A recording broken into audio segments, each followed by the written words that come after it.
I started feeding well, that is spiritually and physically. I started sleeping properly. My sleep patterns were very erratic. I misused that which was good and brought harm upon myself. I made all sorts of friends on social media and also got into online relationships where I was sharing nudes with boys and girls. I spent on average about 12 hours or more a day on my phone. So I was cleansed to a great degree. I was detoxified in my mind and literally brought back to life.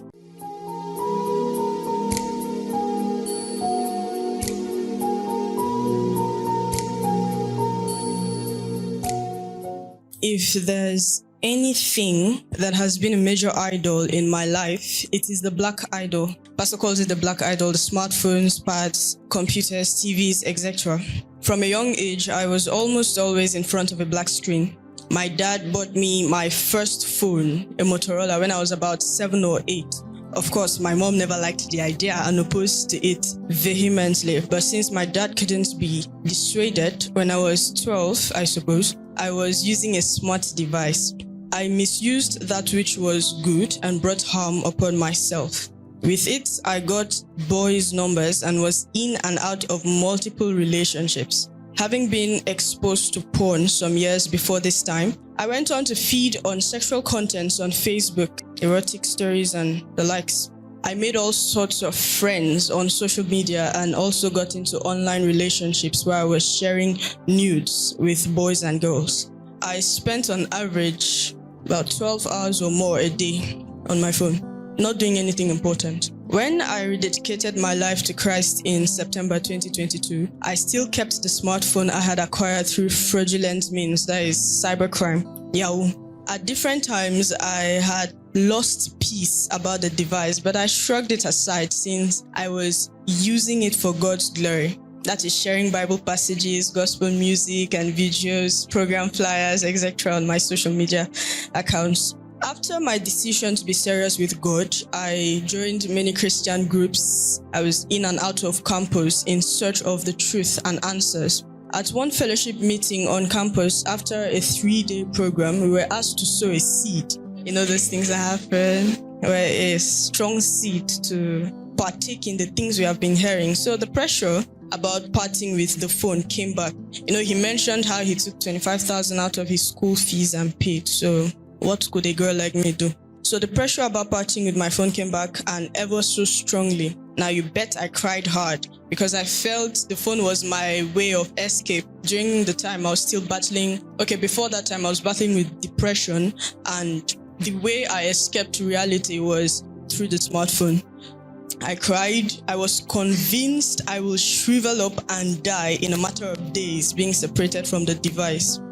That's how bad it was. Not knowing any better and without talking to my sub-shepherd, Sister Ihunaya, I hurried the next morning to give it away, lest I change my mind. So we were asked to, this evening, let's say it was around 5 or 6 or 7 p.m. where we were talked to and exhorted about giving this thing. And we were told that if you did not have it here, you could bring it tomorrow morning as the program would continue. It was supposed to end that day, but it would continue the next day by 6 a.m. so we could give out those things we had to give out. I hurried home, moved all the things I needed, moved all the documents I considered important, music, videos, parted with the device. So for 6 months, I stayed without a smartphone. And within that time, as you can see, I didn't shrivel up and die.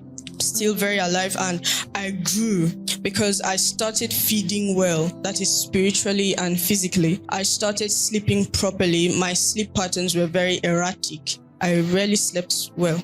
I started interacting better with other human beings. You know, being on your phone 12 hours or more a day kind of makes you not realize that there are people like you around. So I was cleansed to a great degree. I was detoxified in my mind and literally brought back to life. Now, I'm not so bothered about what's going on social media as it was before, about who viewed my status, about who saw the memes I posted. Memes are pictures, funny pictures, right? That make you crack up if they're well made. So about who viewed my memes, about who reacted to what, about who replied to which message and when, And I used to boast that time of a reply speed of 0.5 seconds. I'm now able to readily put it down when I need to. And I'm not always trying to get my dopamine supply from my phone. So if you suffer from a similar addiction, I suggest you talk to one of our leaders or pastoral staff. Get counsel, get off your device for a while in order to detoxify and feed on the Word of God and any other thing in it properly. I thank God for this. Thanks for watching. For more stories of God's transforming power as well as all the life-changing content, do check out the links in the description. Please do not forget to subscribe, like, turn on your notification bell, and share. God bless you.